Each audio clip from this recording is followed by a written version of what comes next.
60% des enfants burundais souffrent de la malnutrition chronique.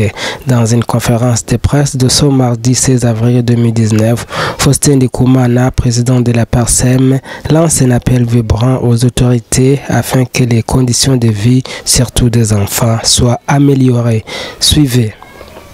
Aujourd'hui, dans sa troisième communication dans la campagne, la vérité sur les défis, PARSEM est voulu revenir sur l'analyse sur l'état de la situation de la sécurité alimentaire dans notre pays. Parce que vous savez que le besoin le plus fondamental, c'est parvenir à se nourrir. Alors la situation alimentaire est dramatique. C'est pour cela que PARSEM a voulu revenir là-dessus. D'abord au niveau de la prévalence de la malnutrition infantile, la malnutrition chronique. Environ 70% des enfants burundais, 58 plus 58%, sont dans une malnutrition chronique.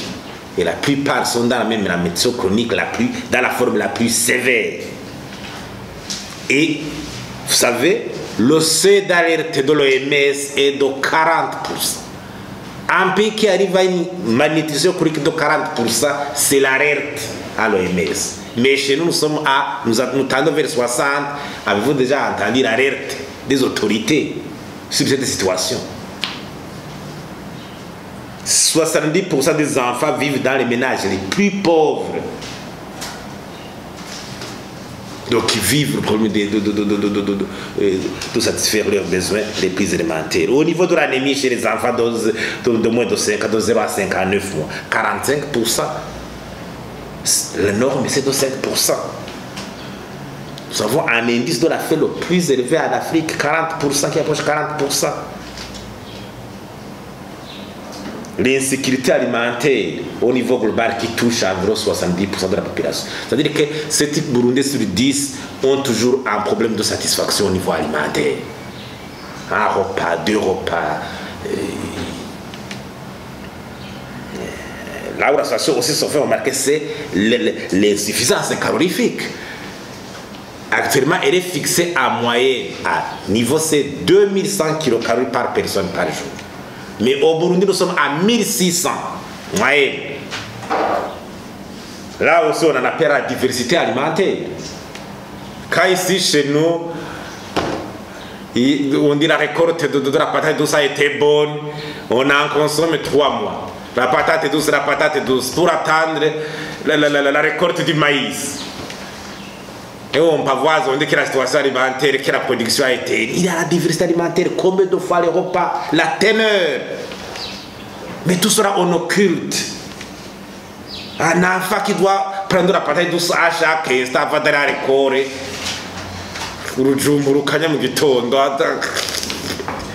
Toute la journée. Et la patate douce maintenant. Non. Et vous savez les conséquences de cette situation au niveau cognitif.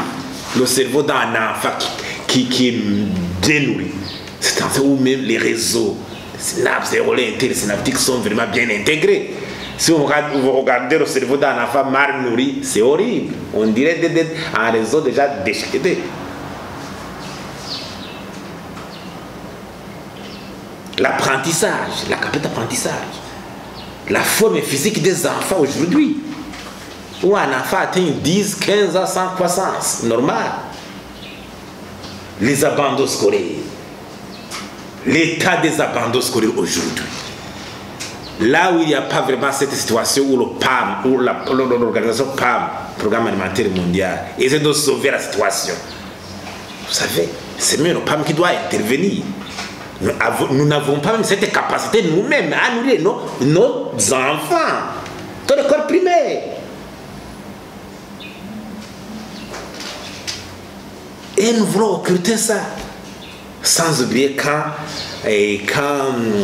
une personne est mal nourrie, vous savez que son système immunitaire aussi devient déficitaire. C'est pour ça que le taux de morbidité devient de plus en plus élevé, malaria, taux de morbidité élevé, et absentisme au travail, surtout en milieu rural. Et dans une famille, on trouve 3-4 personnes alitées. C'est le manque à gagner au niveau de la force productive. Et tout cela recycle aussi sur la production alimentaire. Ça devient un cercle vicieux. Et on veut occulter ça. La situation est bonne. Non. Les responsables, celui qui doit gérer le Burundi dans l'avenir, il doit s'attaquer à ce défi. Attaqué par les corps. Parce que la situation vraiment est dramatique par rapport aux autres pays. Il faut l'assumer. Ce sont des résultats. On ne peut pas occulter cette situation.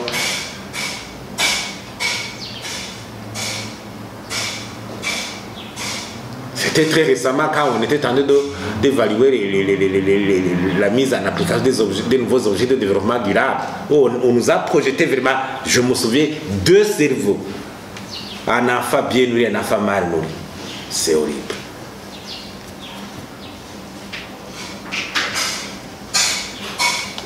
Quand viendra la formation, l'apprentissage de nos enfants dans cette situation? On crie, c'est un défi immense, énorme. Et l'enfant, c'est l'indicateur. Parce que quand tu es adulte, tu peux te promener, tu peux trouver un ami, mais l'enfant doit attendre tout de quelqu'un. L'enfant doit attendre tout de quelqu'un.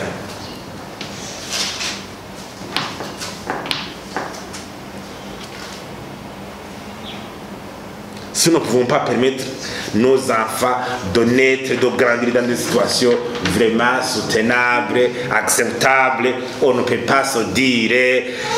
Et malheureusement, nous continuons à constater justement ce comportement de malversation, de quoi au lieu vraiment de prendre conscience des situations.